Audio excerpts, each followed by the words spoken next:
लक्षद्वीप में वैसे संभावनाएं बहुत बड़ी हुई है। दुर्भाग्य है कि वहाँ इतने सालों में वहाँ काम नहीं हुआ था। जो छोटा मोटा काम हुआ था वो जनता की अपेक्षा के अनुसार नहीं था। वहाँ की कुदरती सौंदर्य को देखिए, बहुत संभावना है। आदरणीय प्रधानमंत्री जी के इस दौरे के बाद पूरे देश में नहीं, वैश्विक स्तर पे लक्षद्वीप की चर्चा हो रही है। गूगल सर्च में लक्षद्वीप को सर्च करने वाले 2 दिन तक वो ट्रेंड चला। लोगों ने क्यूरियोसिटी के साथ लक्षद्वीप को समझने की, पहचानने की कोशिश की है। मुझे पक्का विश्वास है आदरणीय प्रधानमंत्री जी के इस दौरे के बाद, अभी तो हम देख ही रहे हैं जितनी इंक्वायरी आ रही है, अनबिलीवेबल है। पूरे देश से लोग लक्षद्वीप आना चाहते हैं। ये लक्षद्वीप वासियों के लिए भी एक बहुत बड़ा सुंदर अवसर है।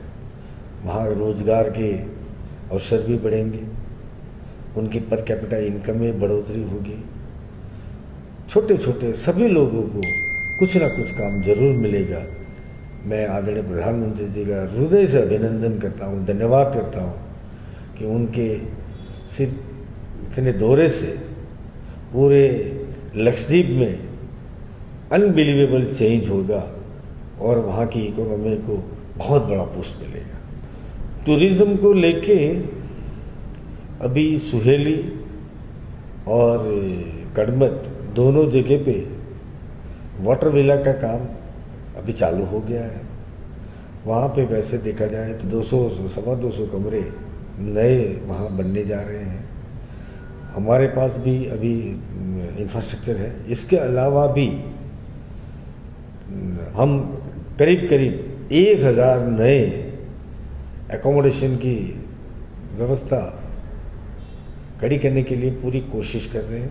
पूरा काम चल रहा है, पाइपलाइन में है और आने वाले दिनों में वो काम जल्द ही पूरा हो जाएगा, जिसके कारण टूरिस्ट को पूरी सुविधा भी उपलब्ध होगी। वो मुझे पक्का विश्वास है। जहाँ तक कनेक्टिविटी का सवाल है, हम अभी 2 तरह से जुड़े हुए हैं।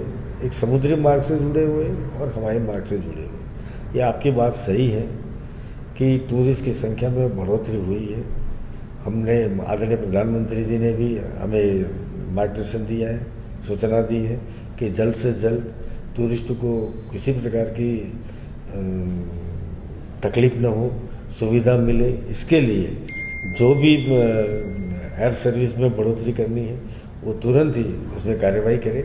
हमने भी इस विषय में हमने अपना काम शुरू कर दिया है और जल्द ही ज़्यादा सेवाएं शुरू हो जाएगी। अभी जो लक्षद्वीप में एक ही एयरपोर्ट है, वो छोटा एयरपोर्ट है। वहाँ एयरबस 320 जैसे बड़े जहाज लैंड नहीं हो सकते। लोगों को हज में जाना हो, विदेश में जाना हो, देश के अन्य कई हिस्सों में जाना हो तो थोड़ी तकलीफ होती है। ये सारी समस्याओं को देखते हुए आदरणीय प्रधानमंत्री जी ने हमें इस दिशा में कार्रवाई करने के लिए दिशा निर्देश दिए थे। हमने सारा जितना भी एयरपोर्ट बनाने के लिए जो भी प्रक्रिया करनी थी वो सारी प्रक्रिया हमें करके भारत सरकार ने भेज दी है। हमें जो जानकारी मिली है वो जल्द ही अगति का बहुत बड़ा नया एयरपोर्ट बनने जा रहा है, ऐसा हमें जानकारी मिली है। और ये एयरपोर्ट बनने के बाद प्रदेश में प्रदेशवासियों को सुविधा के नए अवसर जरूर प्राप्त होंगे। जो टूरिस्ट यहाँ से मालदीव जाते हैं उनको वहाँ डॉलर में खर्चा करना है और लक्षद्वीप में आते हैं तो इंडियन करेंसी में खर्चा करना है। और वैसे भी आदरणीय प्रधानमंत्री जी ने कहा है कि make in India, vocal for local है, स्वदेशी चीज़ों का इस्तेमाल करें। हमारे देश में तो बहुत विपुल संभावना है हर एक क्षेत्र में, रिलीजियस टूरिज्म हो या ये टूरिज्म हो। तो मुझे विश्वास है कि अभी तो लक्षद्वीप के जो आइलैंड है वो अनटच आइलैंड है। यहाँ की सुंदरता का शब्दों में वर्णन नहीं हो सकता है। और विशेष करके आदरणीय प्रधानमंत्री जी के इस दौरे के बाद लोगों में बहुत ही उत्साह है, उमंग है कि वो लक्षद्वीप में आए, इस लक्षद्वीप को समझे, लक्षद्वीप का लाभ उठाए। और हम सभी को हृदय से उनका स्वागत भी करते हैं, निमंत्रण भी देते हैं कि लक्षद्वीप जरूर पधारे और हमें सेवा का अवसर दीजिए। खबरों में बने रहने के लिए तो वॉइस न्यूज को सब्सक्राइब करें और बेल आइकन दबाएं।